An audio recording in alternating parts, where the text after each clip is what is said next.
Dun, dun, dun, dun. Hey, this Hangout on Air is live. Woohoo! We are live.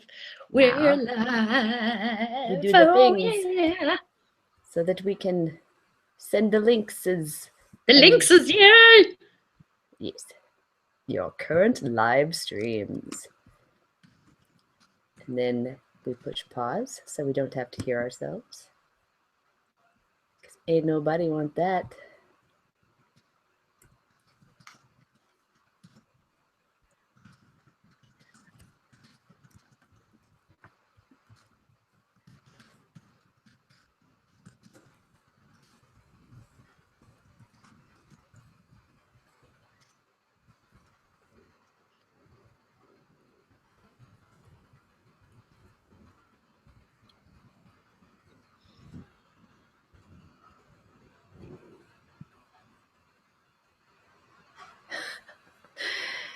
The like the screen cap that it's choosing to show with the post is me going like this, like woo. So, whatever. That's fun. It does what it wants to do. Are you linking to it on the Damsels? Do you want to put something on the Dork Pride Worldwide? No. I don't want to try and make my computer do anything. Oh, fair enough. That's a good point. I think I can safely like retweet or share things. Yes.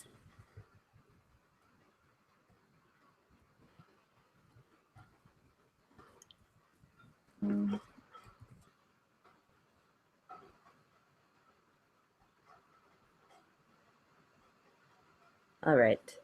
Okay, retweeting.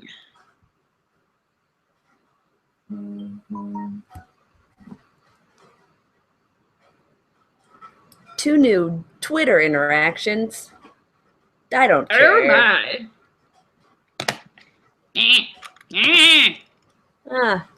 As soon as we go live, the skies open up and it starts raining really hard again. Can you hear? Raining here too, yeah. I don't know if you can hear. Hopefully not. Fucking fucks. You fucking fucks you. And I'm talking to the rain. Yep. All the rains are all fucks. All the rains? I killed them. All the rains. I killed them all. All the rains? Rains? Not just the rains, but the women and children too. We're weirdos. Yeah. Jesus.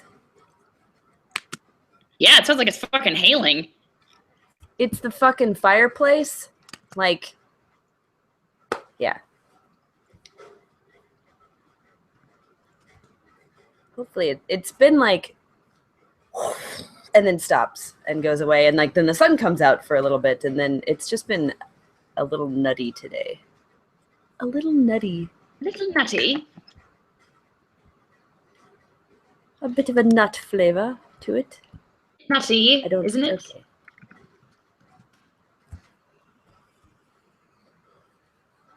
Alec and Josh and Tom are all here. Hey guys. Oh my Josh gosh. says that we're early and he was not expecting this and that we gave him a fright. He has the vapors now and he wants to know if we're happy. Yes, we are. We're very happy to have given you the vapors. Like, because that generally means you're waving smelling salts in front of your vajayjay. Oh, and Wayne is here too. Hi, Wayne. Hi, Wayne. It's me, Rissy. I'm here. Just gonna wait for people to come on in. Like you do. Indeed. Mm-hmm. I fucking love that thumbnail. Whee! It's amazing. I know. Like, I would have chosen to not include it, but it's just so silly. Right? How could you not? I'm glad. I'm just gonna leave it, especially since I'm like looking off to the side. I'm not like looking at the camera, so it's like, yay! There's something going on over there that's exciting. Oh shit, we're live. Whoops. Oh yeah. Giggity. Mm-hmm. So, been a minute since I did one of these here things. one of these here things? This podcast, the yon podcast. POTUS Castius? Yes, POTUS Castius. So I was drinking one of these yesterday while we were gaming.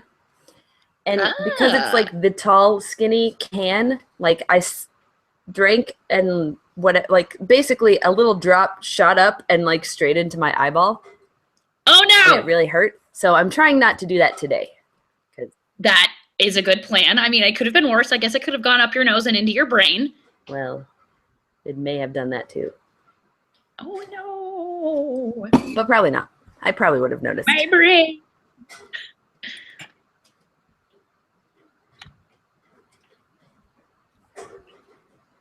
All right. I'm not going to open YouTube to see the chat because, again, I don't know what Arthur can handle. So you'll have to let me know when we get enough people. And also if anybody says anything relevant in the chat. That's right. So you bitches are playing to me tonight. Best behave, y'all. I know. Also, Rissy, I will hope that you can remind me to check the chat because... Check the chat, Amanda. I just did!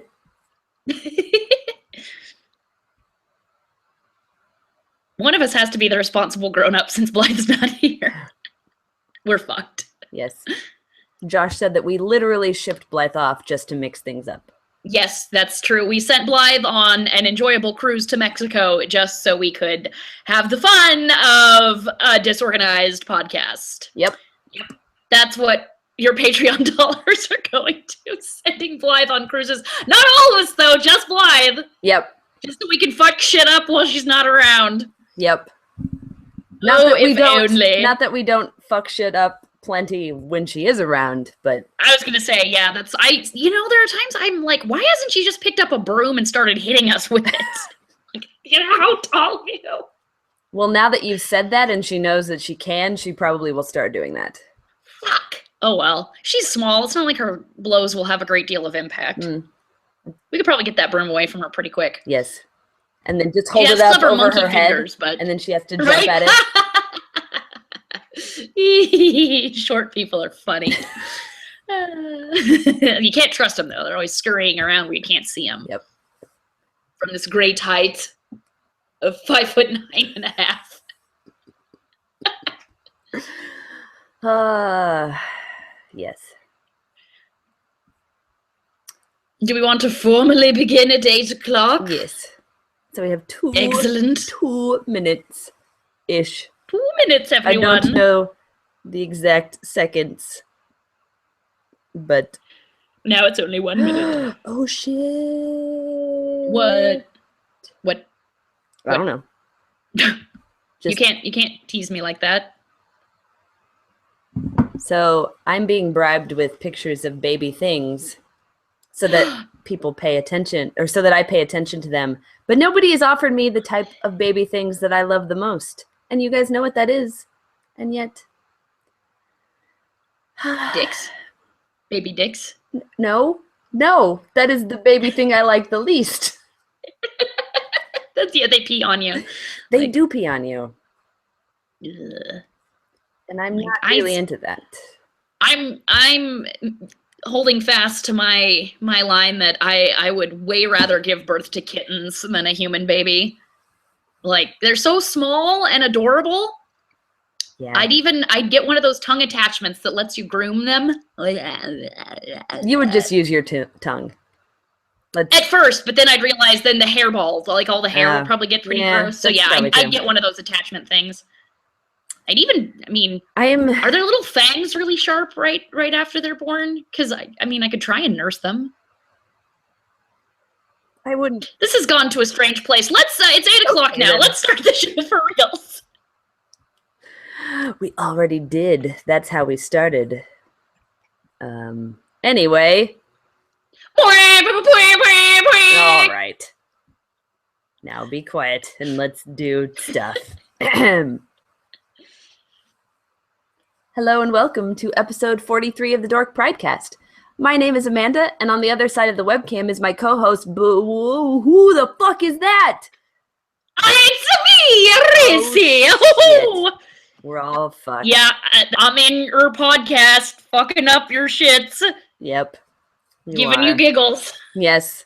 Even though it is Rissy, she and I still together make up one half of the nerdcore comedy group called the Damsels of Dorkington. That's true. Whose main goal is to spread Dork Pride, like spreadable things that Blythe likes to come up with on the spur of the moment, and they're always terrible.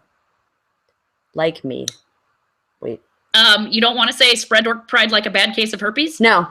We've that's where it started, and then she... I get it. Yes. I get it. Sorry, I haven't caught the last couple of podcasts because I was working on the new show frenziedly. I didn't realize. I got it. Although, you don't listen to, like, I don't listen to anybody else's, let's be honest. I don't listen to... I like to, because sometimes I catch you guys in, like, pronunciation errors of Latin. That's true, you do. You only like it when it means you get to correct us. Yes, like the pedant I am. Yes. So, is there such a thing as a good case of herpes? Maybe when it's someone you hate that has it. Oh, that's true. So you could describe, man, that person has a great case of herpes. Mm-hmm. Like, yes.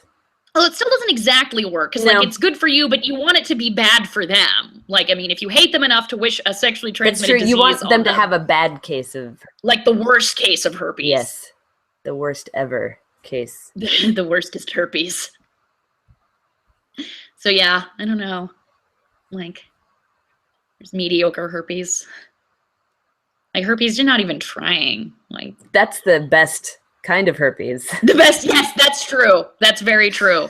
Like, on those rare occasions where I start to get a cold sore in my nose, by the way, if you didn't know, guys, very sexy. Very sexy. I have nose herpes. I get cold sores in my nose. Although every so often it happens that I start to get one that's creeping out, and then my immune system will be like, no, bad! And, like, well, sometimes it'll go away and quickly. Like, it just scabs over, like, super fast, but that's rare. So there you go. Herpes Talk with Rissy. Yep. It's welcome to Herpes Talk with Rissy. That's it. So there we go. That's tonight's episode, everyone. Thanks for joining us. Herpes Talk with Rissy is now over. Everyone go die or something. I don't know. Don't do that. But don't actually do that. That's, I don't know why that was rude of me to say. Everyone don't die. I mean, everyone die when you're supposed to, but not before then. And hopefully in a pleasant manner. Because then you'll disrupt the timeline forever. Yes. So there you go. Die only when you're supposed to. Yes. Do we have any official damsel business, or was that also left over from last week? Oh, that's all. I mean, that's just there all the time. Oh, okay. So, oh no, that actually is from last week. But okay, cool. Yes. So is this episode 44? No, this is 43. Oh, okay. I did update that. Ah, excellent. Yes. All right. Yes. I'm so confused. I know. So this is the portion then. So we don't have any official damsel business, I guess? No, this is where we talk about us. Yay! So our lives, what we're doing lately, is that a thing? Nerdy things? Do you want to go first, or shall I? Go for it. Tell us. All right. So what have I been doing lately, and specifically what's nerdy, right? It's been a minute since I did one of these. Also, you should check the chat while I talk. Okay. So yeah, what have I been doing that's nerdy? As I described in my letter that I read last week, I have gone completely down the fucking rabbit hole of Game of Thrones tinfoil theories. I'm spending a lot of time on Reddit. Because of course you have. Yes. Reading other people's theories, even contributing a little bit of tinfoil of my own. Yes, that's right. The infection has spread to the extent that I'm not just consuming it, I'm now creating it. And I couldn't be happier, except for the fact that I'm like, when will the 6th book be out? Because like before it was just kind of like at a very low simmer, my desire to read the other books. But so for this show, our new show, End Game of Thrones, wherein I predict how the book/show will end. I went back and reread the books so that I could have all that fresh in my mind, and it reminded me of just how much I loved the Song of Ice and Fire books and kind of everything associated with it. I love even the novellas, the Dunk and Egg novels, if you guys are familiar with those out there. They're a series of novellas set about 100 years before the events starting in A Game of Thrones. But yeah, so I'm just full of the love of these fucking books. And of course, all there is in terms of like new material is what's being created on r/Song of Ice and Fire. That's it. That's all there is, because good old JRRM has said that he's not releasing any more sample chapters. So we don't even get those anymore, I assume. Because he ain't writing shit. Yeah, I do wonder sometimes. I mean, Neil Gaiman says he's not our bitch, but I kind of think he is. I think Neil Gaiman should fucking stuff it, considering how much of his oeuvre is devoted to the sacred power of stories. I think that motherfucker should acknowledge the fact that if you say, I'm going to tell this story, you've made a compact with people. And in Neil Gaiman's world, that would be a sacred bond that you're now sworn to uphold. And Greek tragedy-like consequences will be visited upon you should you fail to hold up your end of the bargain. Just saying. So yeah, that's really, in terms of like nerdy things, that's been pretty much all I've been doing. I'm such a sad sack of a human being. Oh God. Is boning up on the deep lore on the internet. There's like people have like blogs that are devoted to nothing but like their Game of Thrones theories and shit. Some of this stuff is so incredibly well written. It could be like somebody's master's thesis. No, it totally, like the amount of like effort and just, yeah, some of those are very well done. And it's like, that's, how did you come up with that? But also you have all of this evidence to support it. And yeah, like some of it's really good evidence. That's the way that it's documented, the way that they reference things, I'm always impressed. Like these people have put some serious goddamn thought and time effort into, yeah. Oh, okay. So here are a couple of like specific conspiracy theory tinfoil shit. So one thing you will learn as soon as you start, if you decide to join me on Reddit. Do we need to just mention that there'll probably be spoilers for the Game of Thrones? Oh yeah, spoiler alert. Sorry, for the Song of Ice and Fire series. Yes, Song of Ice and Fire series. I'll also say that I definitely prefer the books to the show. I know there's a lot of people who feel differently, but again, rereading the books, I think part of why I had such a negative attitude towards the 4th and 5th books the first time around is they have a slower pace than Storm of Swords, which is everybody's favorite, including mine. It's an amazing fucking book. That's the one where the red wedding and the purple wedding happen and all that fucking shit goes down. And like, yeah, like every other page is just like, oh no, he didn't. Like, oh my God. But so they have a much slower pace and they introduce a bunch of new characters, but people on the, on r/Song of Ice and Fire have pointed out that really the 4th book is midway through the series, in a series of 7 planned books. That's the middle point. So if you were going to introduce any new characters, that's the time to do it, is right in the fucking middle. And it's really only the gigantic wait in between books that made me view all of the new kind of characters and plot threads so negatively, because I've waited a decade to read about people that are like, I don't give a shit about. Like, no. Like, fuck you, Red Rocket Connington. I give no shits about you. That's well, especially when book 4 was only half. Exactly. That was the point. Was like 4 and 5 were supposed to come out really close together, and 4 was supposed to be like everybody in this area, and 5 was supposed to be all the other people, and then it didn't happen, and he waited so long that like the beginning of 5 was kind of the neglected people, but then everybody, because at that point it's like you can't. Now it's been 20 years. I mean, it hasn't been long, but it feels like A Game of Thrones was published in 1996. Okay, so 20 fucking years. It has indeed been 20 goddamn years. And I think coming up this April, if Winds of Winter isn't published in 3 days, basically, it'll be officially the longest wait for any of the books. because the wait in between the third and the fourth book was long, but the wait between 4 and 5 was insane. Yeah. It's fucking nuts. It was. And so we're officially about to clear the wait time between 4 and 5. So, yeah. But yeah, so let me tell you guys about some fun shit that I've been reading about. So first of all, any of you out there that are going to come to our Gen Con show, which is hopefully a lot of you. Yeah, I need you to do something for me. Shit. I need you to Google Clegane Bowl.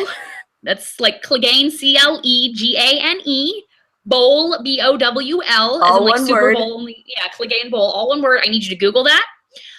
You're going to be watching some YouTube videos, specifically cleganebowl.avi. I need you to get hype, and you will understand what that phrase means once you've watched those videos. I need you guys to know what Clegane Bowl is for our show. Oh dear God. I know, right? Basically, at this point, I've gone like full Cthulhu madness, and now I just want to get as many people in on it as possible. I should also point out one of my favorite theories that's kind of been confirmed is that there's going to be like an eldritch apocalypse that happens a la Cthulhu. Serious Cthulhu shit is going to go down in the books, at least. You do want everyone to just go crazy, so that's... Yes, yeah. And there are, like, in the World of Ice and Fire, like the Guide to the World, there are deep ones in there. Like, specifically by name, there are deep ones. So Josh asks if we have any idea how scared he is to search anything that Rissy suggests. As well you should be, sir. As well you should be. But seriously, though, it's Clegane Bowl is ridiculous, but also very funny and silly. Yes, it's a lot of fun. So for other things that can actually be explained using words, there's also the kind of overarching tinfoil. So in Game of Thrones crazy person terms, tinfoil means like a tinfoil hat kind of crazy theory. So on the subreddit, you'll see people be like tinfoil : and then posit their fucking nutso idea, just so that they know. Okay, Rissy, don't give anything away that's in the script. No, not in the script. Okay. This is I didn't. Although. No. You're bad. I'll be good.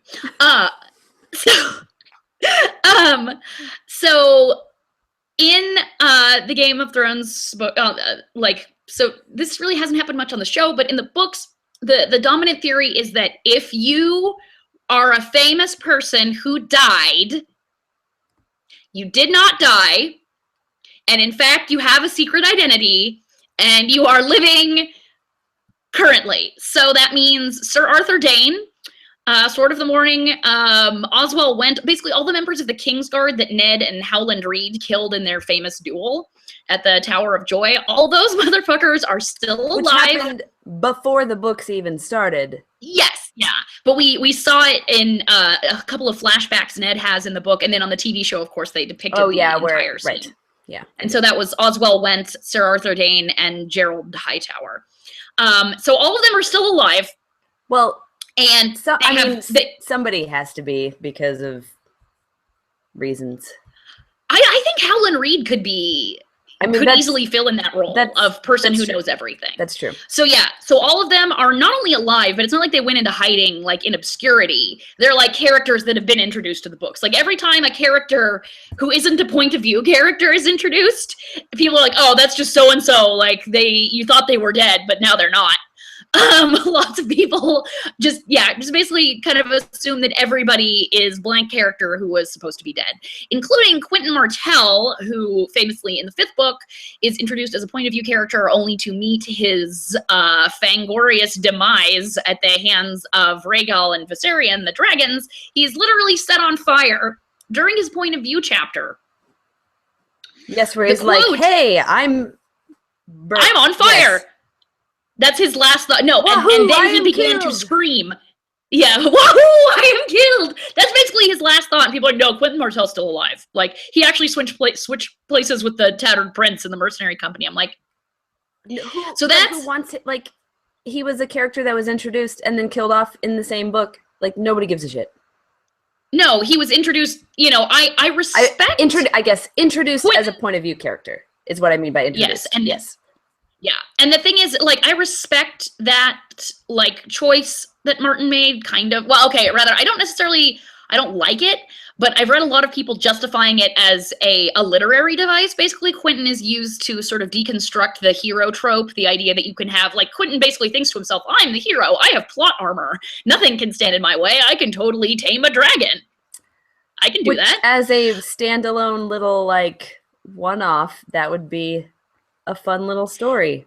But don't put it into the books that we're already fucking waiting a decade for, and then... Right. The other thing is, though, is that kind of like, no, you're actually not the hero. We've already touched on that in the books with Robb Stark, the young wolf. Like, there's, this kind of trope of the father is slain, and first of all, Ned Stark's death, spoilers, he, you thought Ned is the main character. Of all spoilers. Right. The minute they cast Sean Bean, everyone should have known, even if you hadn't. Yeah, the books came out way before they cast Sean Bean. I know, but a lot of people hadn't seen. That's true. Yeah. But anyway, so that was kind of your first, oh shit, the person we thought was the hero is actually dead now.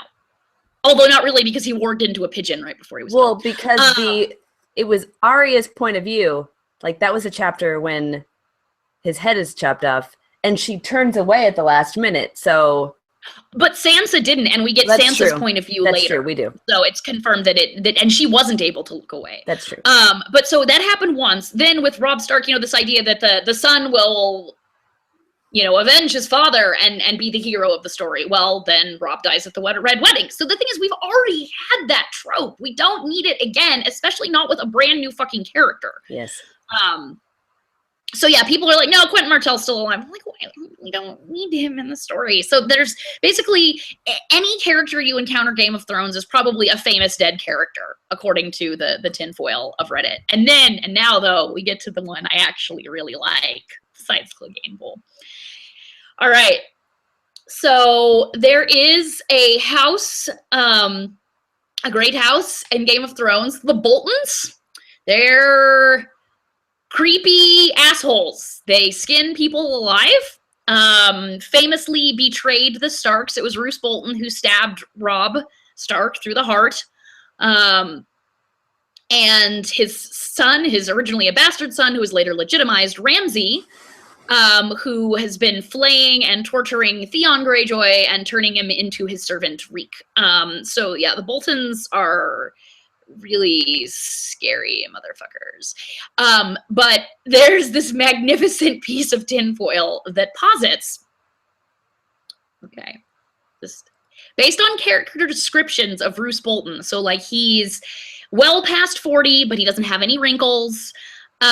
He's known to do weird shit with leeches. We're told that like blood magic is the strongest form of magic in the world of Ice and Fire. We've also seen magic being done with leeches, with the Red Priestess. And we know the Boltons have a tradition of flaying their enemies and taking their skins and wearing them even. So the tinfoil is, there has only ever been one Lord Bolton. It's the same guy who magically steals the faces and the skins of his descendants. It's called the bolt-on theory, as in like he's bolting on the face. Oh. And the sad thing is, I can kind of get behind that. He just has to make sure he has a descendant whose face is close enough to his. Which is presumably why he gave a shit about Ramsay in the first place, because Ramsay at least has his eyes. Because a face will conform to whatever bone structure is underneath it if you peel it off. But the eye color can't really be changed. So he's like Flemeth from Dragon Age. There's a reference that you don't get. No, that's not true. I read your story. Oh, that's true. You did. Yeah, I know about Flemeth. I like that you're... Like, the way that you know anything about the Dragon Age story is through my fan fiction that I wrote ages ago. So, do people know about this? You should tell them. We should. Why do we need to talk about me? We should talk about you and your awesome fan fiction that you wrote. It's actually really good, and I hate fan fiction. I generally fucking abhor fan fiction. Most of it's really, really bad. Really bad. I think it's lazy and uninspired, and well, especially if you're just like retelling the story. Yeah, it's like I'm gonna make these two characters have sex. Right. That's all it is. It's like in the context of the story that somebody else wrote, I'm just gonna porn it up for you. Yeah, but yours was really good. And from what I actually went online and read some Wikipedia articles about the plot of the games and that sort of thing. So I could tell that like a lot of the material you were creating was original. Yeah, well, right, because it took place like at the game ended, what happens next sort of a thing. So like the building on like the world / universe / whatever has already been created, but anyway. Neither here nor there. I like so. And how long was your masterpiece? Way too goddamn long is how long it was. No, it's magnificent. I really enjoyed it. It was very well written. Yeah. No, it was way too goddamn long. I think I had calculated at one point that if it was a hardback book, which tend to be written in like larger font, right. It would have been like 1,200 pages. Jesus! So Game of like the Storm of Swords length, roughly. Yeah, it was. Yeah, all 350,000 words or something like that. Good gravy. Yes. So here's a thought: Have you ever thought about 50 Shades of Graying it? And by that I mean just changing some character names and some of the world details. I have. I mean. Because it wouldn't be too hard to do. It would. There are aspects of the story that I could take and put into something else, but because it's building on a very unique set of things, like that. I mean, yeah, I've considered it, but it's. Yeah. I could help you. Oh God. I could help you with that. I've been told I'm okay at writing. That's I could see how you could have been told that before, because you've written a couple things maybe that I have enjoyed. Also, in terms of like my skills, I'm really trying to sell you on this. I'm a plotter. I'm an architect. Is my style. I will never start a story unless I know exactly how it's going to end. And probably most of the stuff in the middle, which is why it takes me so long to produce anything. But when I do, my first drafts tend to be extremely polished. So one thing I've learned actually from going to panels about writing at a couple of conventions now is there's kind of two sorts of fiction writers. There are architects and there are pantsers, as in fly by the seat of your. Like Stephen King. Yes. Yeah. Who literally will be like, oh, here's this great gimmick for a story, and then write it out, and then realize, I've trapped myself in a tall house of shit. Yep. And then he ends the story by having the literal hand of God emerge from the sky and detonate a nuclear bomb. Yeah. Fuck you, Stephen King. You ruined The Stand. You ruined it. Yeah. That's the thing. I don't have any pent-up anger towards Stephen King or anything like that. No, not at all. Like. So Tom Silk asks, so is Michael Bolton part of House Bolton? Because if so, that puts a different spin on his music. Obviously. Yes. And Josh says, yes, Rissy, we know. You're a goddamn motherfucking wordsmith. We get it. Well, thank you. But yeah, so if you needed help making like big picture kind of changes to the overall thing, like that's kind of like my jams, yo. Like that's what I'm best at. Yeah. No, I've thought about that before, like basically like the parts of the story that I really like that are completely original, like how to take those out, and even the interactions of I've thought about it, but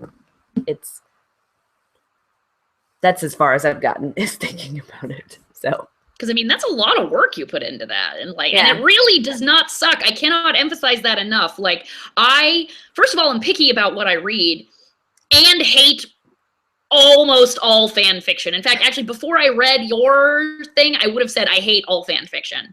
Don't at me. I hate fan fiction. Don't at me.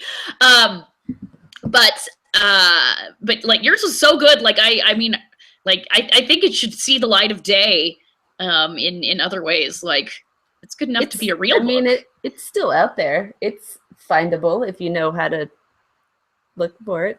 Which DM me if you want to know how to find it. You're on your own. No, I mean, the problem with a lot of fan fiction is that it's all a rough draft. I mean, that's the thing. Like I was putting out, I tried to do a chapter a day. Sweet Jesus. I know, but I probably did like 5 a week. And we're talking, I mean, I think the whole thing ended up being 120 chapters or something. Good like that. God, y'all. Yes. But it's, you write it and you post it. Like maybe I write it and then read through it real quick and check for like your basic grammar. So it's one of those things like I've never even gone back over it to just do little tweaks and just the basic editing that you need to do with anything that's a first draft, you know? Right. So,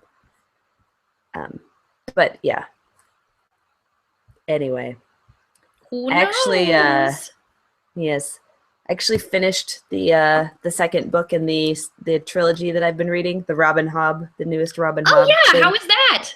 It's very good. I like it. Books tonight. I know we are apparently. It's really good.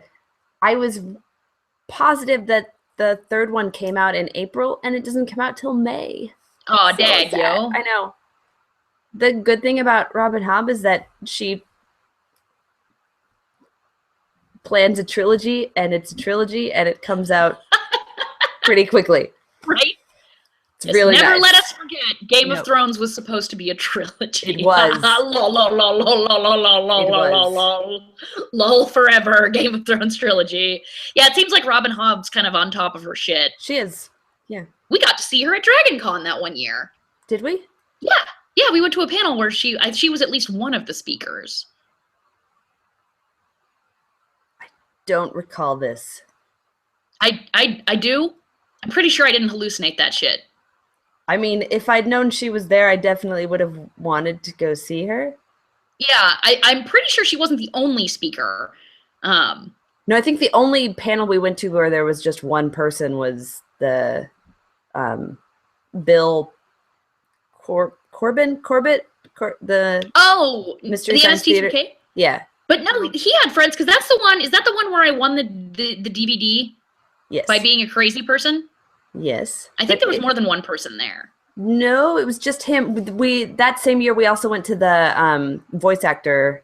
That's right. Billy West and a bunch of other one of the big guys from Animaniacs, and there was some I think that was the panel that we like waited in line the longest for, and it was totally worth it. We heard some shit, you guys. It was no, that was one of those like normally we would go and we'd be like, nah, look at that line now. We're not. And we're like, no, this one, we are going to this one. We will do it, and then it'll be worth it.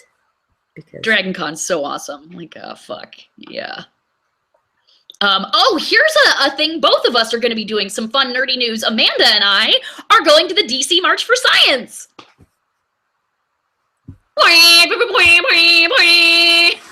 Air horns. Yes. We should get some of those for the march. No. You're not allowed to have actual air horns. God damn it. So yeah, we're not going like together, but we are both going. So have you thought about your sign? I thought about stealing your idea for a sign. Ha ha! No way. I know. My idea is very awesome. It is. So I'm going to have like a bright yellow sign, and it's going to have like a double helix of DNA that's coiled up like a snake, and it's going to say, "Don't tread on me." Ha, ha, ha. So clever. But yeah, especially with the recent planned budget cuts for the NIH, you know, I get it. When conservative jackholes are like, let's cut the NSF because it mostly, like a lot of the work they fund is evolution based. And if you're an idiot, you don't think evolution is real. So I understand their motivation behind that, as shitty as it is. Because as who was the motherfucker that said like nothing in biology makes sense except when viewed through the lens of evolution. Like you have to understand evolution to understand biology. You really have to. But I get their justification for not funding it. What I do not get is the idea that they would cut any funding to the NIH. Like, are you dumbasses not afraid of disease? Like, do you not think we're all going to die of bird AIDS? Because we are. We're all going to die of bird AIDS if you don't fund the NIH. Like, yep. Yeah, fucking antibiotic-resistant chlamydia is coming for us all. So, yeah, when you're laid up in bed, rotting from the inside out, thank the Trump administration for that. They've killed us all. Yeah, I cannot imagine any possible justification for denying funding to the NIH. I'm like, that shit is keeping us alive. Even funding some of the research that will probably help rich Silicon Valley types evade death for longer than the average person. Yep. Like, is it Peter Thiel, I think, who is really big into the whole replacing your blood with the blood of the young? Probably. I mean, I imagine there are multiple people that are doing that. Yeah, but I don't know if they've actually done it yet. I don't know if you can just be like, hey, I need a blood transfusion, like walk into a hospital and be like, give me some young blood. No, but if you have enough money, you have a doctor on staff at your house and that's plenty of people with the same blood type as you that you can take blood from. What if they have bird AIDS? Well, then you're fucked. Right? What if Peter Thiel goes the way of poor Isaac Asimov, who died of a blood transfusion due to AIDS, which I was very surprised by. I was like, Isaac Asimov died of AIDS. I'm like, oh, it's a transfusion thing in the early 90s.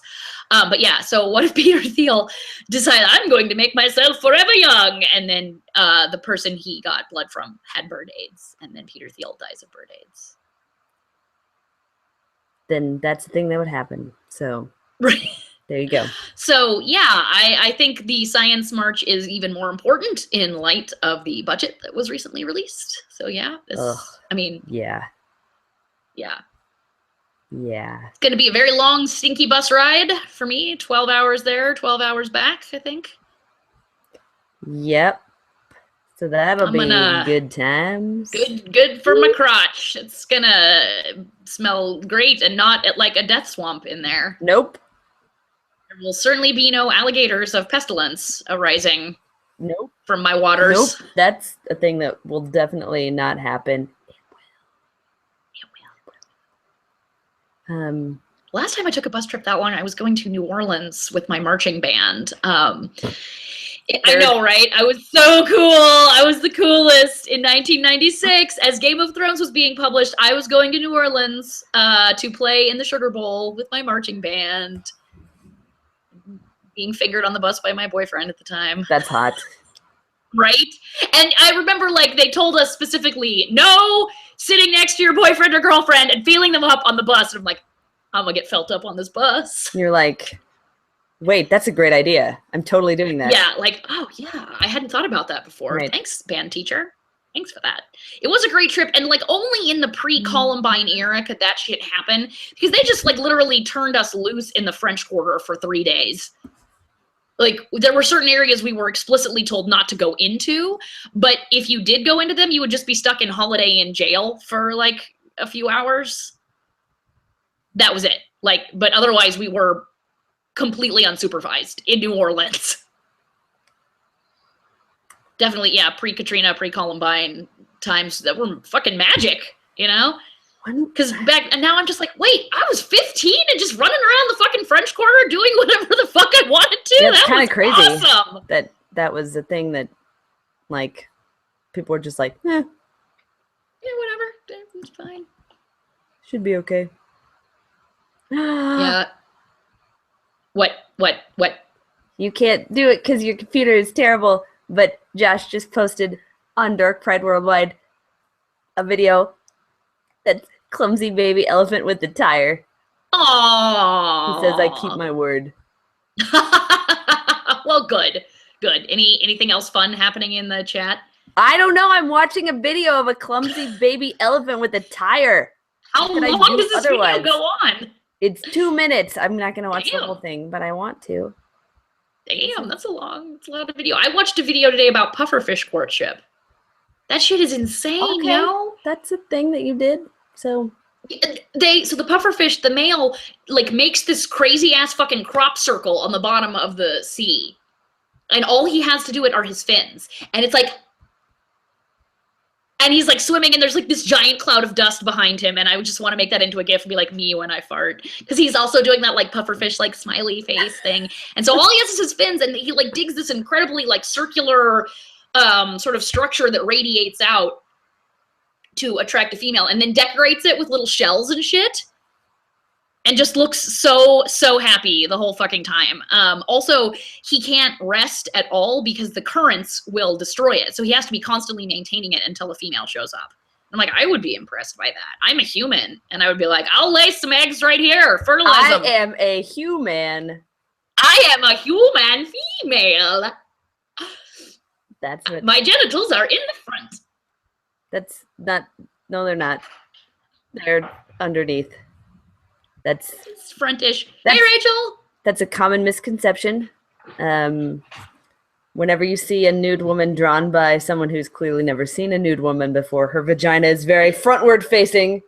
It's like, that's not... Well, you can see your labes from the front. Yeah, like, but we're talking like open vagina, like... Oh, yeah, that would be some structural weirdness going on there. That's not how work. That's not how it works. No. Labes, yes. Your actual fuckhole and pee hole, no.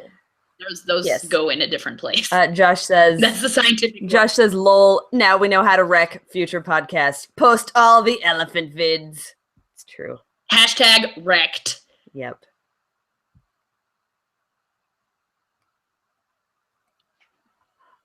Like, do we have to read a thing now? Yes. Why don't you do the ad and I'm going to watch a baby elephant? Okay, all right. Wait, but you don't remember there's a part of it you have to read. I'll try to remember. Okay. Yo, dog, do you like ideas that transmit across a culture in a viral fashion? Do you want Senpai to notice you? Do you have over 9,000 pennies in your bank account? Well, then quap on over to etsy.com/shop/memes of production. That's MEMES, memes of production. To partake of our stash of handcrafted wearables featuring only the dankest of memes from old school lulz to dat boy. It's trying to sit on the tire swing and it can't. It's so cute. That's not the line! I mean, oh shit, what up? Thank you.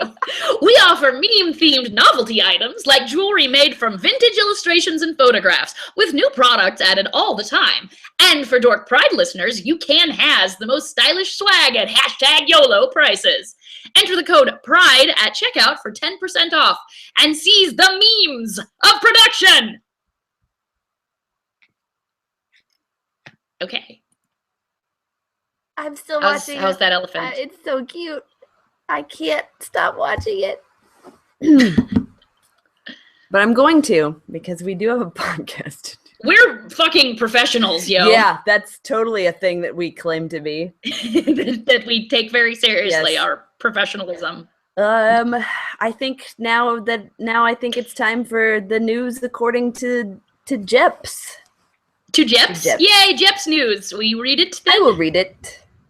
Yay! Since I never get Jeps news. I never get to read Jeps news, so today I will. True. Jeps says, new March update is rolling out for Xbox One users with dashboard changes, instant streaming on Beam, and a new guide that is much faster and cleaner than it has been previously. You don't say. I did. I mean, he did.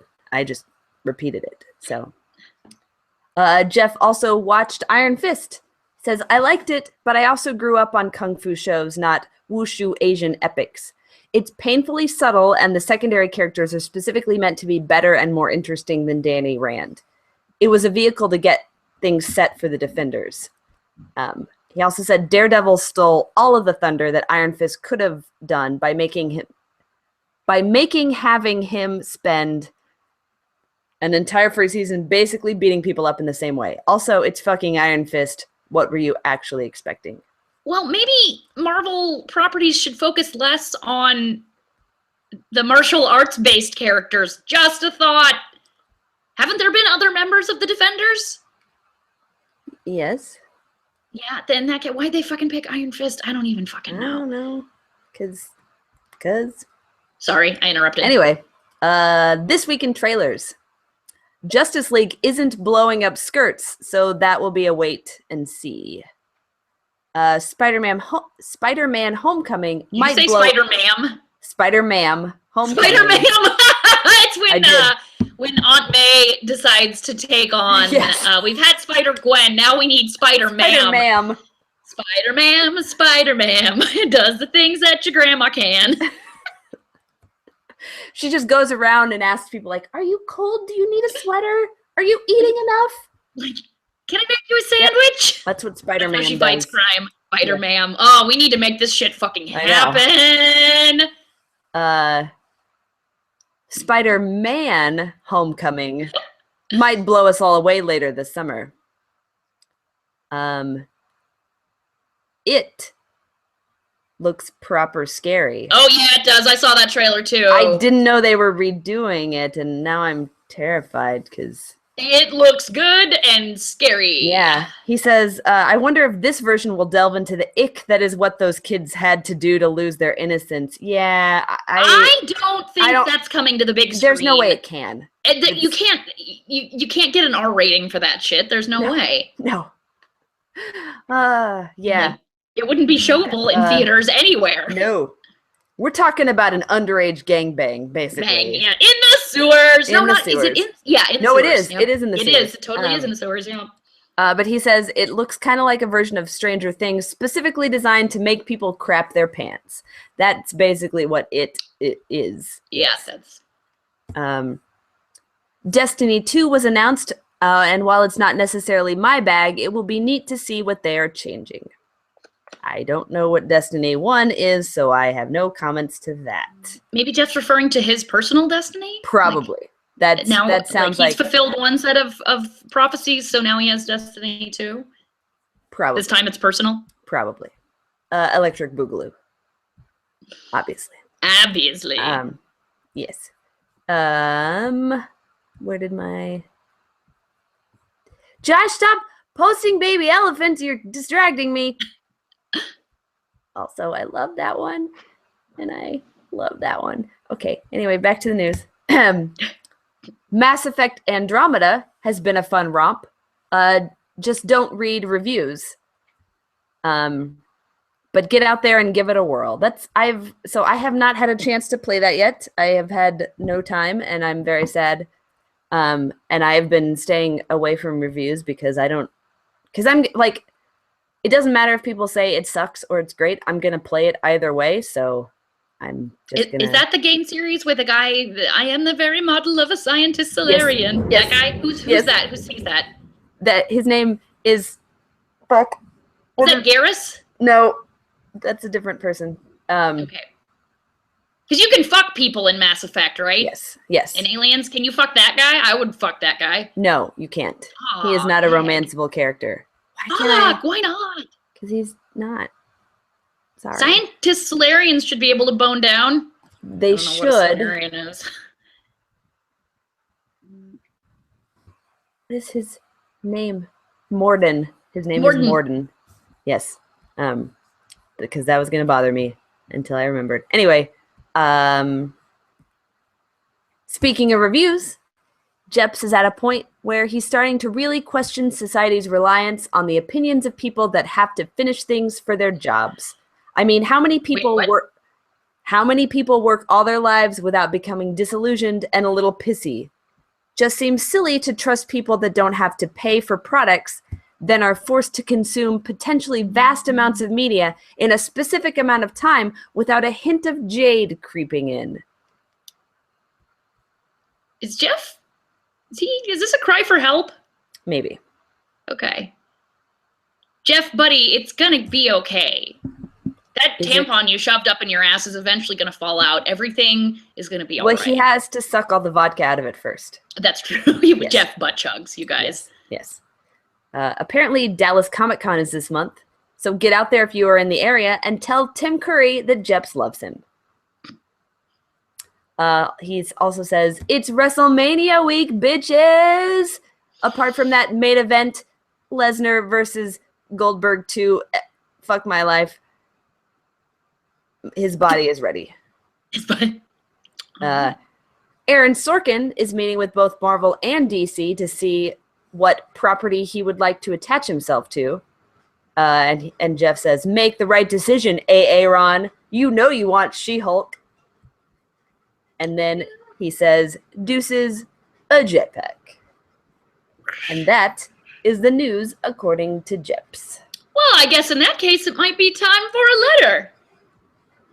A letter? But you're here. Who would we read a letter from? It might be Blythe. Do you have a letter from Blythe that you want to read? I don't, but I'm going to make it up. Okay. Right. Hello, you guys. It is me, Blythe. I'm writing to you while on a boat. I'm on a boat with my swimming suit and my flippy floppies. I'm doing cool shit while you're flipping copies. Okay, that was a fun musical interlude, which you know I enjoy doing because I has the songs in me. Sometimes I fart out the songs from me. Most times, though, I sing them out. They're like demons. Okay, thanks, bye! That's our letter. That was a beautiful letter that was totally from Blythe. It was, right? Yep, it was.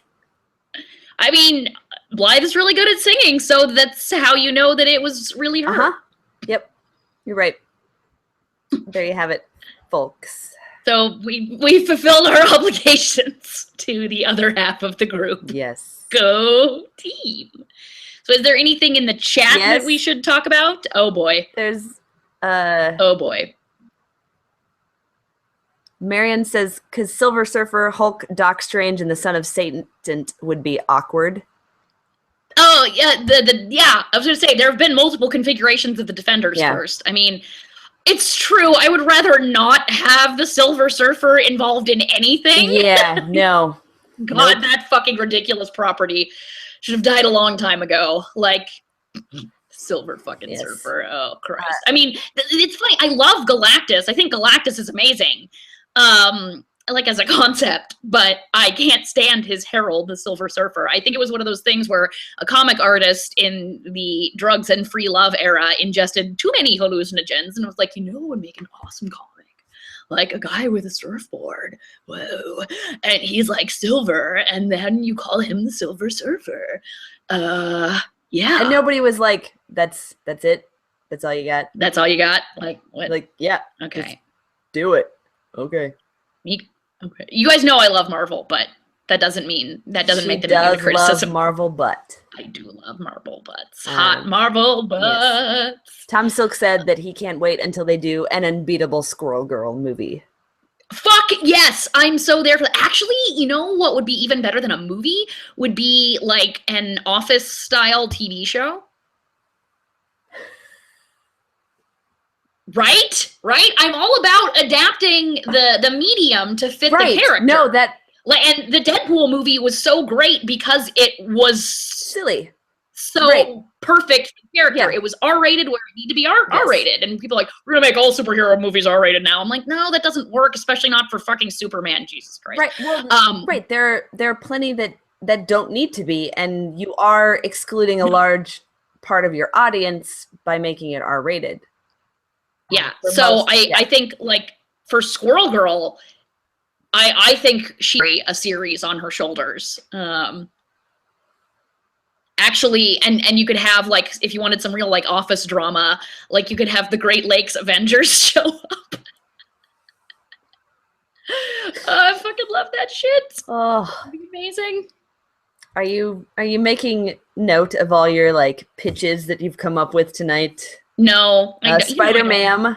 Spider-Man. Oh, God, Spider-Man. That was so great. Let's reminisce for a minute about the greatness of Spider-Man, because I had completely forgotten about it until you reminded me.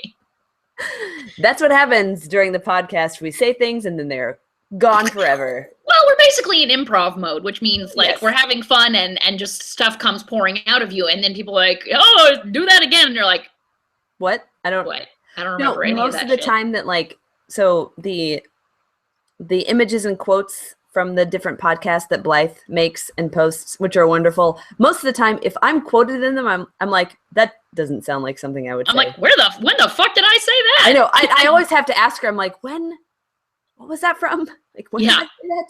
Because I don't. Oh, okay. That sounds vaguely familiar now.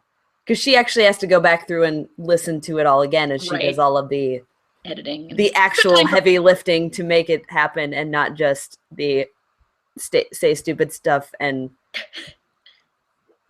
then that's it. That's which is what the rest of us. Yeah, that's what we do. She's the one who actually does all the work. Right. I think everyone's aware of that, though. Yes. So. We are both her circus and her monkeys. Yes. This is true. Justin says that that's not news. Yeah, we know. We know it's not. Yeah. But she deserves some appreciation, y'all. So whenever you get the chance, do show some love to Blythe for putting up with our stupid asses. For wrangling us as much as can be done. Yes, which, different amounts of can be done. Yeah. For the various other members of the group. I won't say who's at what end, but... We're talking about Jeff, right? We're totally talking about Jeff. Because he would be in the middle, and then you and I would be the bread on the Jeff sand. Oh, no, nobody wants gross. That. Let's not go to that place. That's bad. That's a bad thing that you just did. Why did you do that? I don't know. Spider-Man has to save the day. Spider-Man's going to bring us tea and cookies and tuck us into bed. Oh, I'm loving this plan. I love this comic book. This is so great. Like, be a really refreshing change from Marvel's latest bouts of idiocy with Captain America. I'm like, why do you insist on ruining the good things? Marvel, stop that. Yeah. Ah! Yeah. So there's that. Yep.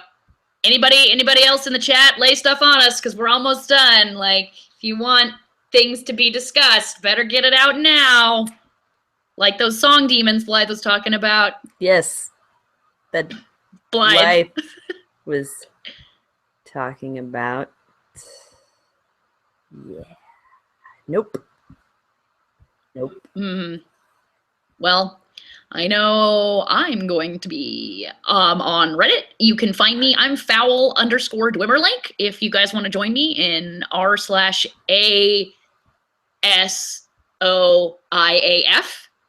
/A Song of Ice and Fire. I'll definitely be out there.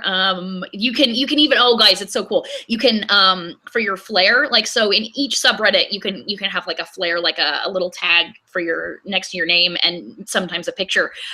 So in the Song of Ice and Fire subreddit, you can pick your shield with the heraldry of all the different houses.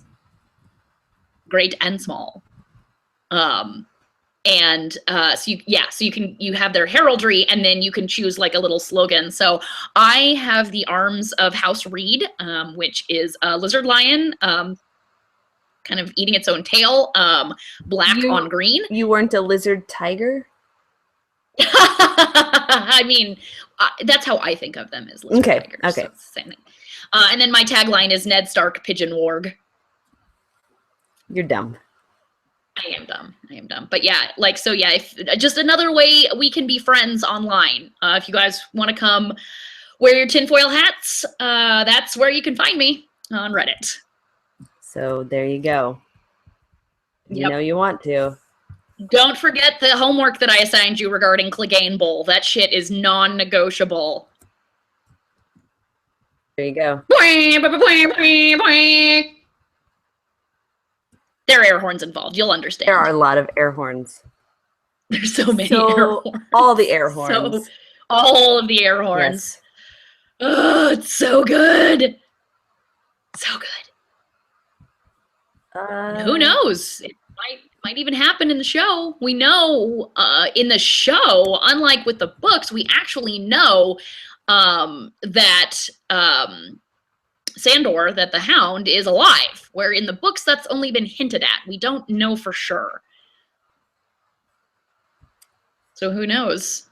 The new season of Game of Thrones starts in mid-July, I think. Yes. That sounds right. something. Yeah, that's usually when it is. Like summertime when the living's easy. Yes. Okay. Summertime. So now do we do the thing? Yes. This has been a great show, you guys! Ah! We mostly just talked about books and fan fiction. And crazy theories. Yes. I'm kind of into the bolt-on idea. I like it. Oh, God. Yeah. And with that, yes, I think that is going to do it for episode 43 of the Dork Pridecast. As always, we, of course, want to give a big thank you out to Sarah Donner for allowing us to muse music. For allowing us to use music off of her new album, Black Hole Heart.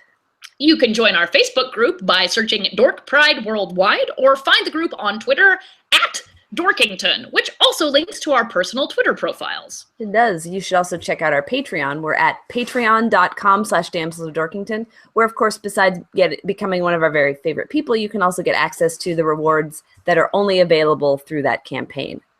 Like being on the list of super awesome patrons that we read at the end of the podcast. Like these people. Tis Elvis Colston. Is that what we're doing? Pirates? We're doing, yeah. Okay. We're doing pirate stuff. John Haight. Avast ye! 'Tis Mary Henderson. Joshua Griffiths, go walk the plank. Fresh from Davy Jones' locker, it be Richard Hirsch. John Kozlowski, get out here and swab Rissy's dick. Sorry, you've killed me. Who I'm killed. Arr! Travis and Wendy Mays be two black-hearted scurvy dogs. Aaron Filson is also a pirate. I always run out way early, so just Carlos Macera, you've got scurvy. Eat your limes.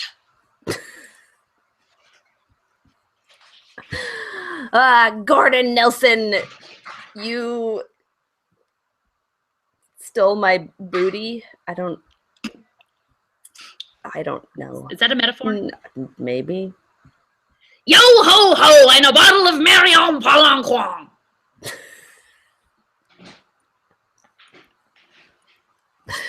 Just keep going. Okay. 15 men on a dead man's chest, and some of those were Darren Wilson, Alec Teller, John Anderson, and Zachary Drake. Ahoy!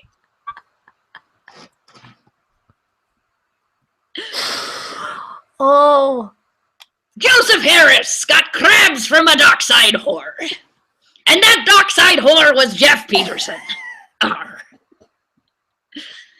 Justin Mansfield, reincarnated Edward Teach, also known as Blackbeard. Arr. Oh my God. Can you do any more? No, I can't. Fucking, I'm running out of pirate things. Hoist the mainsail with Joe Louis. The great Luke Ski be one of the most feared pirates that ever did sail the seven seas. Ayar. Stephen Kendall is one of the playable characters in Sid Meier's Pirates. Eric Chainshot Ruggles. That's your new name. That's your pirate nickname that you get when we put you in the barrel for sections of your butthole. Arr. J. One-Letter Teller. The rest of his name is Wooden. It was chopped off in battle. Yar and ho-ho. And finally, Wayne Wells. He's got a parrot. It says filthy, filthy things to him at night. Yar. Oh my God. All right then.